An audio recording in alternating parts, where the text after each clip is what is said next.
వచ్చే 1000-2000 వ్యూస్కి యూట్యూబ్ ఎందుకు, స్టార్ట్ చేయడం ఎందుకు, మళ్ళీ రోజు పెట్టడం ఎందుకు, ఎందుకురా ఎంత స్ట్రెస్, నెత్తి నొప్పి, తలనొప్పులు. మళ్ళీ చూసిన వాళ్ళందరూ 1000 వస్తున్నాయి కాబట్టి కంటిన్యూగా పెడుతుంది, లేకపోతే పని పాట లేకుండా పెడుతుంది, ఆమెకి ఏమైనా పని పాట లేదా అని అనుకుంటారు.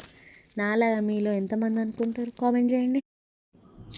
ఇది వచ్చేసి నేను అప్పుడెప్పుడో మా బాబాయ్ స్వామి మాల వేసినప్పుడు వెళ్ళి మళ్ళీ రిటర్న్ వస్తున్నప్పుడు అనుకుంటా మేబీ వీడియో. ఇదైతే డ్రాఫ్ట్లో ఉంది, చాలా డేస్ తర్వాత వాయిస్ ఓవర్ ఇచ్చి పెడుతున్న వీడియో అనమాట. నేను మ్యాక్స్ సంక్రాంతి ముందు కానీ సంక్రాంతి టైంలో కానీ వెళ్తా.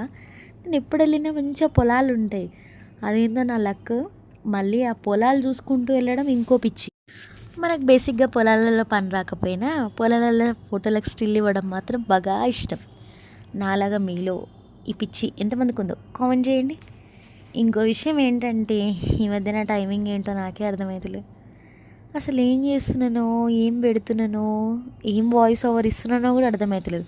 కానీ ఇది మాత్రం ఫుల్ ఆఫ్ ఫ్రస్ట్రేషన్తో, ఇంకొకటి ఫుల్ ఆఫ్ డిప్రెస్డ్తో పెడుతున్నా. ఎందుకంటే నాకు ఆ వ్యూస్ చూస్తేనే పిచ్చి కోపం వస్తుంది. దానికి తోడు నేను వాయిస్ ఓవర్ స్టార్ట్ చేసినప్పుడే ఎవరో ఒకరు వచ్చి నాకు పిచ్చెక్కిస్తుంటారు. అది ఇంకా పెద్ద నెత్తి నొప్పి. చూసిన ప్రతి ఒక్కరు నీకేం పని లేదా, అన్ని వీడియోలు చూసుకుంటూ కూర్చుంటావు, చేసుకుంటూ కూర్చుంటావు అని అంటారు. మీకేం బాధ అవుతుందో నాకు అర్థం కాదు. నేను వీడియోలు తీసే వాళ్ళకి ఏమైనా పైసలు ఖర్చు అవుతుందో అర్థం కాదు.